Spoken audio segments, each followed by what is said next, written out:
በዛሬው ቪዲዮ እነዚህ 7 የሚያስደንቁ ህልምና ፍቺዎችን እናያለን። አንደኛ፣ በቤት ውስጥ ብዙ ሰዎች ተሰብስበው ማዕድ ስትበሉ ካያችሁ የመለኮታዊ በረከትና የአቅርቦት ምልክት ነው። ሁለተኛ፣ በህልሞቻችሁ ከማታውቁት ሰው ጋር ስትጣሉ ስታዩ መንፈሳዊ ውጊያ ነው። ሶስተኛ፣ በስልኮቻችሁ የተላከ መልእክት ስታነቡ ካያችሁ ምሪትና ራእይ ነው። አራተኛ፣ ሊገልህ ከሚያሳድድ ሰው ስታመልጥ ካየ የመንፈሳዊ ውጊያ ድል ነው። አምስተኛ፣ በህልሞቻችሁ ስልክ ቻርጅ ማድረግ ኃይልን ማደስና በመንፈስ መሞላት ነው። የሌላ ሰው ሱሪ ስታደርጉ በህልም ካያችሁ መንፈሳዊ ሀደራና ጸጋን መረከብ። ሰባተኛ፣ በዱላ መመታት ወይም መምታት ስታይ ስልጣን ከተግሳጽና ከመንፈሳዊ ውጊያ ጋር የተያዘ ጥልቅ መልእክት ያለው አስደናቂ ራእይ ነው። ቪዲዮን ላይክ አድርጉ፣ ኮሜንት አድርጉ፣ ሼር አድርጉ። አዲስ የሆናችሁ ሰብስክራይብ እና የደውል ምልክቷን ተጫኑ።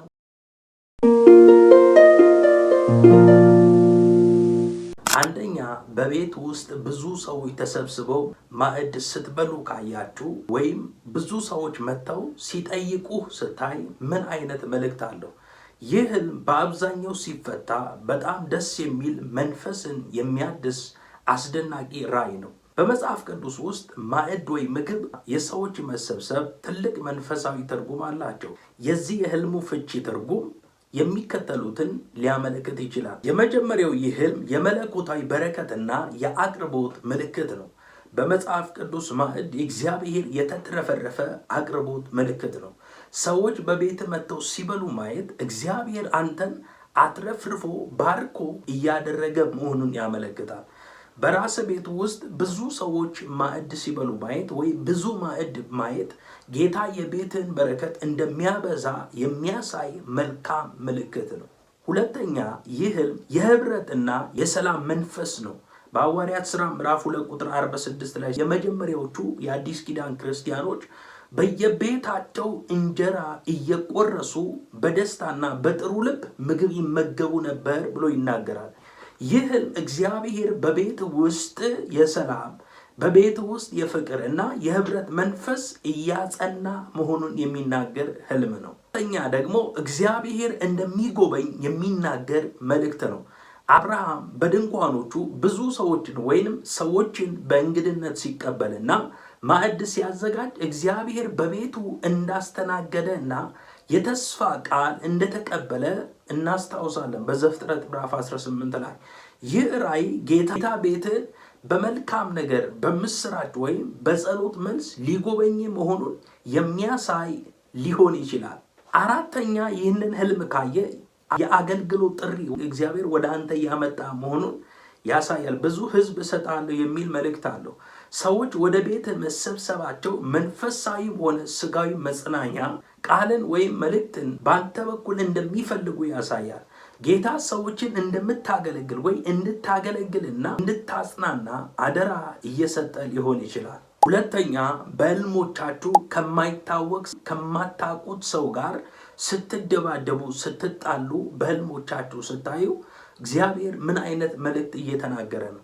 ይህ ህልም አብዛኛው ጊዜ መንፈሳዊ ትርጉም ያለውና ከእንቅልፍ ስትነቃ ይህንን ህልም አይተህ ስትነቃ ሰውነትን ሊያደክም የሚችል ከባድ የሆነ ራእይ ነው። ቅዱስ መሰረት አድርገን በነዚህ አቅጣጫዎች እንፍታ። የመጀመሪያው፣ ከሰው ጋር ስትጣሉ ከማታውቁት ሰው ጋር ስትደባደቡ ማየት መንፈሳዊ ውጊያ ነው።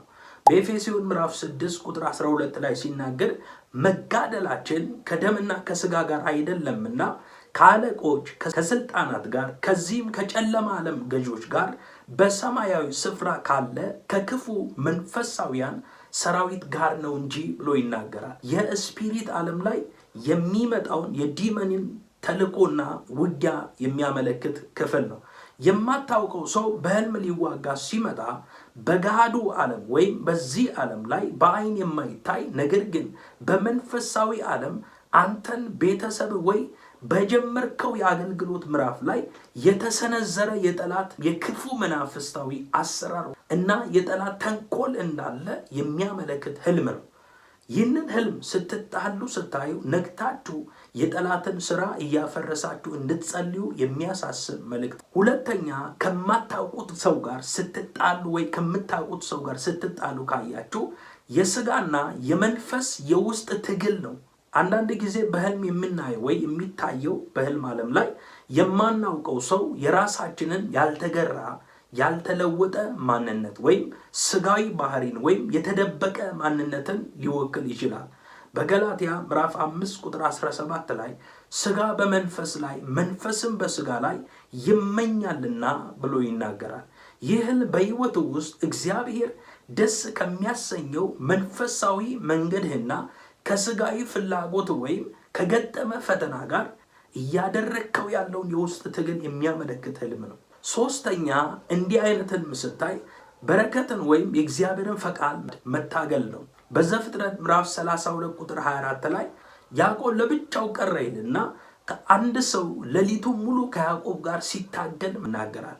ከጊዜ በኋላ ያ ሰው የእግዚአብሔር መልአክ ወይም የጌታ መገለጥ መሆኑን በዛ ክፍል ላይ ይናገራል። ያ የትግል ምዕራፉ ያዕቆብ የህይወት ለውጥና የበረከት መሸጋገር እንደነበረ እናውቃለን። እግዚአብሔር ወደ አዲስ መንፈሳዊ ምዕራፍ ሊያሻግር ሲል ለእግዚአብሔር ፈቃድ ሙሉ በሙሉ ለመገዛት ወይም የእግዚአብሔርን ቃል ኪዳን ለመውረስ እያደረግከውን ያለውን የጸሎት ትግል ሊያመለክት ይችላል። ተሰውረ እየጸለይክ ከሆነ ያንን የጸሎትን ምዕራፍ እንደ ያዕቆብ እየታገልክ እንደሆነ የሚያመለክት ህልም ሊሆን ይችላል። አራተኛ ይህንን ህልም ስታይ የንቃትና የጸሎት ጥሪ ነው። በአንደኛ ጴጥሮስ ምዕራፍ 5 ቁጥር 8 ላይ ሲናገር በመጠን ኑሩ፣ ባለጋራችሁ ዲያብሎስ የሚውጠውን ፈልጎ እንደሚያገሳ አንበሳ ይዞራልና በዓለም ያሉ ወንድሞቻችሁ ያን መከራ ሁሉ እንዲቀበሉ ያወቃችሁ እናንተ በእምነታችሁ ጸንታችሁ ተቃውሙት ይላል። ይህ ራእይ ሳትዘጋጅ በድንገት ሊመጣ የሚችል መንፈሳዊ ጥቃት አስቀድመ የጸሎት ግንብ ወይም ቅጥር እንድትገነባና በመንፈስ እንድትነቃ የተሰጠ የጥንቃቄ መልእክት ነው። ሶስተኛ በስልኮቻችሁ የተላከ መልእክት ስታነቡ ካያችሁ በህልም ውስጥ በስልክ የተላከን የጽሑፍ መልእክት ማንበብ በጣም ትኩረትን የሚስብና ዘመናዊና መንፈሳዊ ራእይ ነው። ይህንን ህልም ማየት በመጽሐፍ ቅዱስ በተጻፈበት ዘመን ሞባይል ወይም ስልክም ሆነ የትኛውም ዲጂታል ኮኔክሽን ኔትወርክ ምናምን የሚባል ነገር የለም። ነገር ግን የተጻፈ መልእክትን ወደ ደብዳቤው መቀየር ይሻላል። ይህንን ህልም ስንፈታ በዛን ሰዓት የነበሩ መጽሐፍ ቅዱስ ላይ የሚጻፉ ደብዳቤዎች አሉ፣ ጽላት አለ። እነዚህን እንደ ስልክ መቀበያ ወይም እንደ ሜሴጅ አድርገን አገናኝተን እንፍታ። በመጽሐፍ ቅዱስ ውስጥ እጅግ ሰፊና ጥልቅ ትርጉም ያለው ፍቺ ነው። ምክንያቱም ዕንባቆም ጋር ራእዩን በጽላት ላይ ግለጠው እግዚአብሔር ብሎታል። ስለዚህ ራእዩ የተገለጠው በጽላት ላይ ነው። አሁን ራእይ ምንድነው? መልእክት ነው። መልእክት በስልኮቻችሁ ስታዩ እግዚአብሔር እየተናገራችሁ ያለው በዚህ አቅጣጫ ነው። ይህ ህልም ከመጽሐፍ ቅዱስ ታሪኮች ጋር ስናገናኝ በአራት አቅጣጫ መፍታት እንችላለን። አንደኛ ይህ ህልም መለኮታዊ ምሪትና ራእይ ነው። በዕንባቆም ምዕራፍ 2 ቁጥር 2 ላይ ሲናገር እግዚአብሔርም መለሰልኝ እንዲህም አለ፣ አንባቢው ይፈጥን ዘንድ ራእዩን በጽላት ላይ ግለጠው ብሎ ይናገራል። በህልም የተጻፈ መልእክት ማንበብ እግዚአብሔር ለእጅ እግዚአብሔር ለህይወት ወይም ለአገልግሎት የሚሆን የተገለጠ ወይም ግልጽ የሆነ ምሪትና አቅጣጫ እየሰጠ መሆኑን ያመለክታል። ሁለተኛ ይህንን ህልም ማየት አፋጣኝ ምላሽና ዜናን የሚጠቁም ህልም ነው። በስልክ የሚላክ ሜሴጅ ባህሪው ፈጣንና ቀጥታ ሲገባ ይታያል። በመጽሐፍ ቅዱስ ውስጥ ሐዋርያት መልእክታትን ወደ አብያተ ክርስቲያናት ይልኩ እንደነበረ ታሪኩ ይናገራል። የጻፉትን መልእክት መልካም ዜናም ይሁን የማስጠንቀቂያ ዜናም ይሁን ለማድረስ መልእክት ይጽፉና ይልካሉ። የሚጽፉት መልእክት ለማጽናናት ወይም እግዚአብሔር ሰምቶ የጸሎትን ምላሽ ለማሳወቅ እንደነበረ መጽሐፍ ቅዱሳችን ላይ ማየት እንችላለን። ይህ ህልም ስትጸልይበት ለነበረው ጉዳይ እግዚአብሔር ፈጣን ምላሽ ወይም አዲስ መንፈሳዊ መረጃ መልእክት ሊልክልህ እንደሆነ የሚጠቁም ህልም ነው። ለጀመርካቸው ወይ ለምታደርጋቸው ነገሮች እግዚአብሔር መልእክት ሊነግርህ እንደሆነ ምሪት ሊሰጥ እንደሆነ አቅጣጫ የሚያሳይ ህልም ነው። ሶስተኛ የግልና የቅርብ ግንኙነት ነው። የሞባይል ስልክ በጣም ግላዊ የሆነ ፐርሰናል የምንጠቀማቸው ነገሮች እንደሆኑ በሁላችን እጅ ላይ ያለ እንደሆነ ይህ የታወቀ ነው። መልእክቱ በአደባባይ ሳይሆን በግልህ ወደ አንተ ሲመጣ ማየት እግዚአብሔር ካንተ ጋር በግልና በቅርበት መነጋገር እንደሚፈልግ እንዲሁም ለአንተ ብቻ የተላከ የተለየ መልእክት እግዚአብሔር ሚስጥር ወይም አደራ እንዳለ ሊያሳይ የሚችልበት አቅጣጫ ነው። አራተኛ ይህ ህልም ሲፈታ ትኩረት እንድትሰጥ የተላከ ማሳሰቢያ የሆነ ህልም ነው። ስልካችን ላይ ሜሴጅ ሲገባ ድምፅ ይሰማል። ወዲያውኑ ትኩረታችንን ይስባል። ፈጥነን ወደ ስልካችን ነው የምንመለከተው።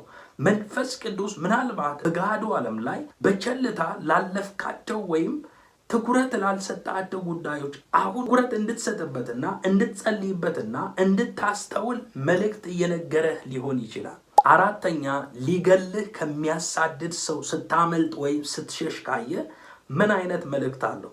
በህልም ሊገድል ከሚያባርር ወይ ከሚያሳድድ ሰው መሸሽ በእንቅልፍ ልብ ቢሆን ልብን በከፍተኛ ድንጋጤ የሚፈጠር ነው። አንዳንዴ እንዲህ አይነት ህልም አይታችሁ ስትነቁ ፍርሃትና የሆነ ልብ ሲመታ ብዙዎቻችን ላይ ገጥሞ ሊሆን ይችላል።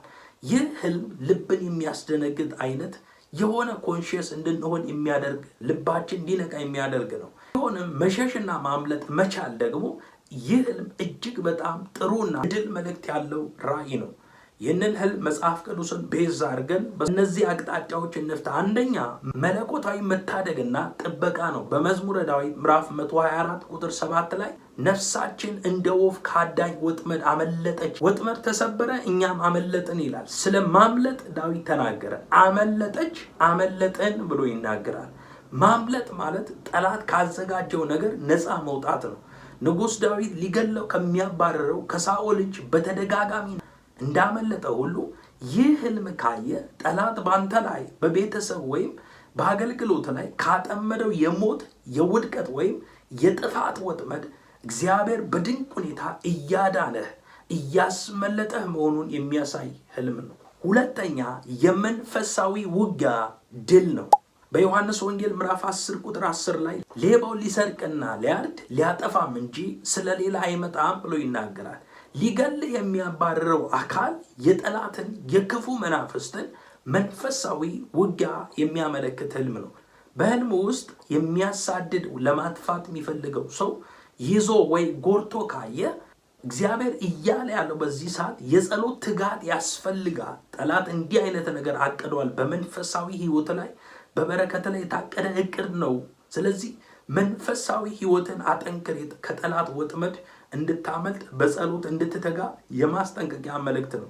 በጠላት ወጥመድ እንዳትያዝ ጸልይ እያለ እየጠቆመህ ነው መንፈስ ቅዱስ። ነገር ግን አምልጠ ስትተርፍ ወይ በኢየሱስ ክርስቶስ ላንተ የተሰጠህን መንፈሳዊ ድልና ጠላት ክፉ እቅድ እንደፈረሰ የሚያሳይ ህልም ነው። ሶስተኛ ይህ ህልም ከሚያስጨንቅ ነገር መውጫ መንገድ ማግኘትን የሚያሳይ ህልም ነው።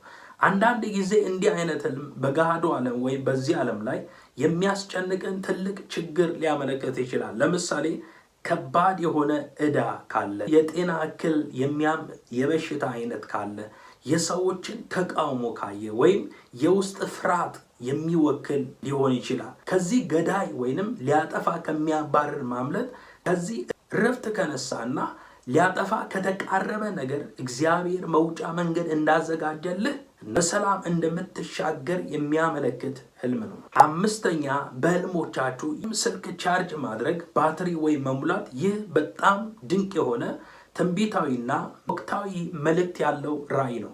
ምንም እንኳን ስልክ የዘመናችን ቴክኖሎጂ ቢሆንም በመንፈሳዊ ዓለም ስልክ ከእግዚአብሔር ጋር ያለውን የግንኙነት ወይም የጸሎትና የራእይ ምልክት ሲሆን፣ ቻርጅ ማድረግ ደግሞ የኃይልና የታድሶ ምልክት ነው።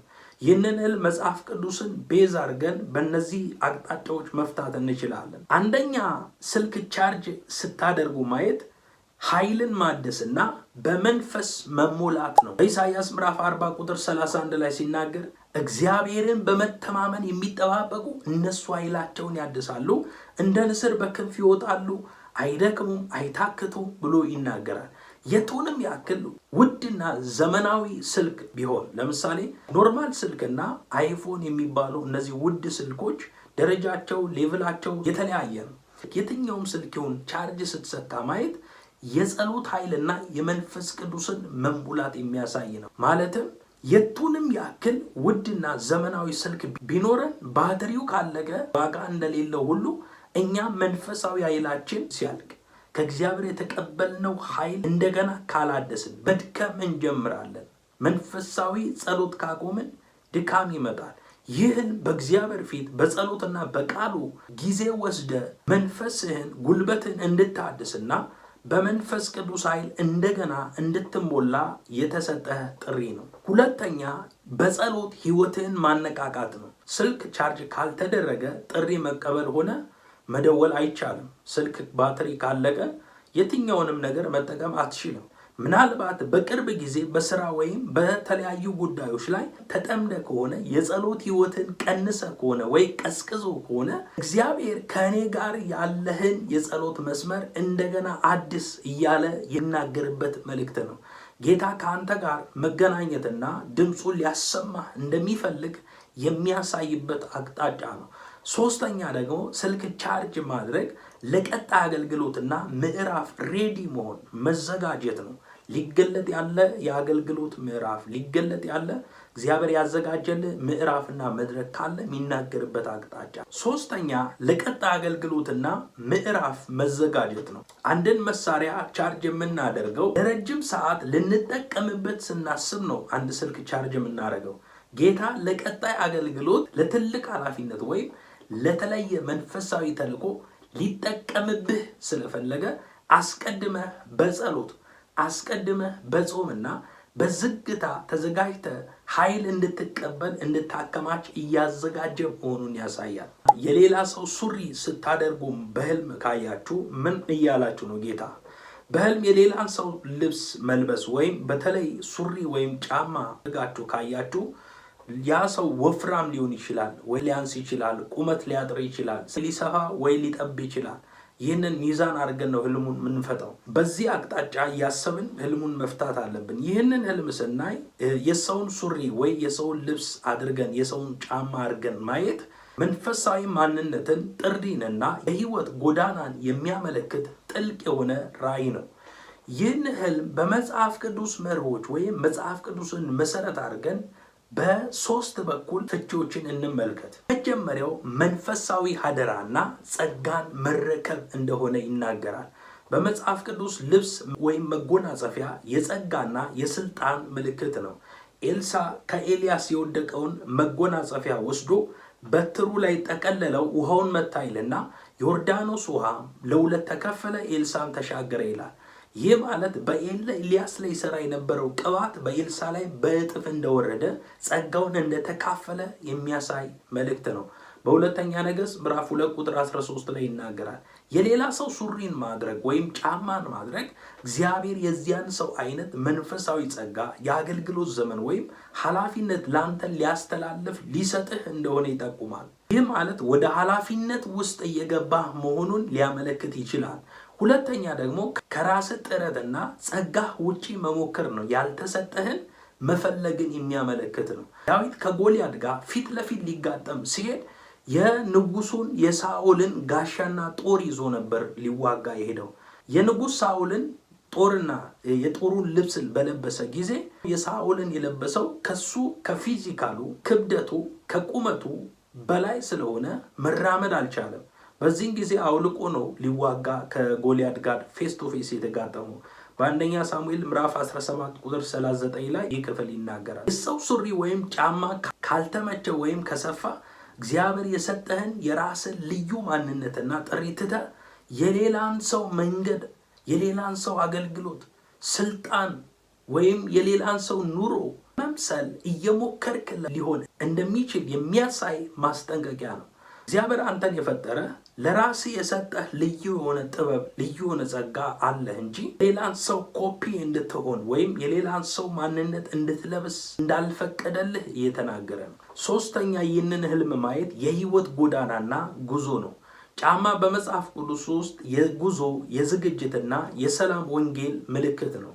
በኤፌሶን ምዕራፍ 6 ቁጥር 15 ላይ ሰላም ወንጌል በመጫማት እግሮቻችን ተጫምተው ይቁሙ ይላል። ስለ ጫማ ይናገራል።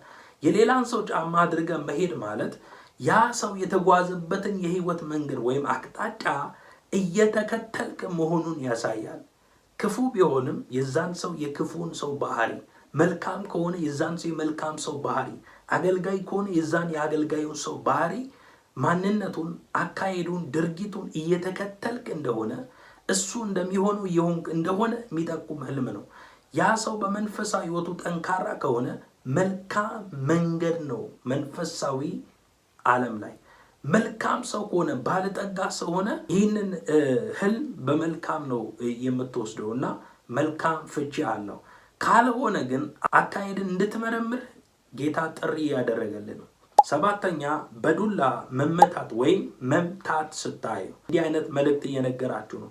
በህልም በዱላ መምታት ወይም መመታት ማየት ዱላ መመታት ሆነ ሌላን ሰው መምታት አብዛኛውን ጊዜ ከስልጣን ከተግሳጽና ከመንፈሳዊ ውጊያ ጋር የተያዘ ጥልቅ መልእክት ያለው አስደናቂ ራእይ ነው። በመጽሐፍ ቅዱስ ውስጥ ዱላ ወይም በትር የስልጣን፣ የእረኝነት፣ የቅጣትና የድል ምልክት ሆኖ በተደጋጋሚ ተጠቅሷል። የዚህ ህልም መንፈሳዊ ፍቺው በህልሙ ውስጥ በነበረው አትሞስፌር አንተ መቺ ወይም ተመቺ እንደሆንክ ይለያያል። ፍቺው ማለት ነው። ስትመታም ካየ ፍቺው በራሱ አቅጣጫ ያስኬዳል። ስትመታ ማየት ፍቺው በራሱ በእንደዚህ አይነት አውድ አቅጣጫ ያስኬዳል። በምሳሌ ምዕራፍ 13 ቁጥር 24 ላይ ሲናገር በትሩን የሚቆጥብ ልጁን ይጠላል፣ የሚወደው ግን ተግቶ ይቀጣዋል ብሎ ይናገራል። ስለዚህ በትሩ ሰው ስትመታ ካየ እግዚአብሔር እያለ ያለው በመጥፎ ብቻ ሳይሆን የምትወደውን ሰው ለመመለስ የምታደርገውን አካሄድም ሊያሳይ ይችላል ነው በዚህ በምሳሌ ላይ እንደተጻፈው። እንዲሁም በዕብራውያን ምዕራፍ 12 ቁጥር 6 ላይ ጌታ የሚወደውን ይቀጣልና ብሎ ይናገራል። በህልም በዱላ ሲመታ የነበረው የምታውቀው የምታከብረው ወይም የብርሃን መልክ ያለው አካል ከሆነ ይህ እግዚአብሔር ካልተገባ መንገድ ሊመልስ ወይም ሊያርመ ዲሲፕሊን ሊያደርግህ እንደሆነ የመከረ መሆኑን የሚያሳይ የፍቅር ተግሳጽ ሊሆን ይችላል። ሁለተኛ አንተ ሌላውን በዱላ ስትቀጠቅጥ ስትመታ ማየት መንፈሳዊ ስልጣንን መጠቀም ነው። ሙሴ ባህሩን የከፈለውም ሆነ ጠላትን ድል ያደረገው እግዚአብሔር በሰጠው በትር በተቀበለው ዱላ እንደነበረ መጽሐፍ ቅዱስ ዘጸአት ክፍል ላይ ይናገራል። በህልም አንተ ሌላን ሰው ወይም በተለይ የማታውቀውን አውሬ ወይም ክፉን አካል በዱላ እየመታ ከነበረ ይህ በክርስቶስ ኢየሱስ የተሰጠን መንፈሳዊ ስልጣን እየተጠቀምክ እንደሆነ የሚናገር መልእክት ነው። ተጠቅመህ የጠላትን አሰራር እየመታና ድል እያደረክ መሆኑን የሚያሳይ መልካም ራእይ ነው። ሶስተኛ በክፉ አድራጊ ስትመታ በዱላ ካየህ አንተ ላይ ደረሰ የጠላት ውጊያና ተቃውሞ ነው። በሌላ በኩል ደግሞ ሲመታ የነበረው አካል ክፉ የሚያስፈራ ወይም ጠላት ከሆነ ይህ የመንፈሳዊ ውጊያ ምልክት ነው።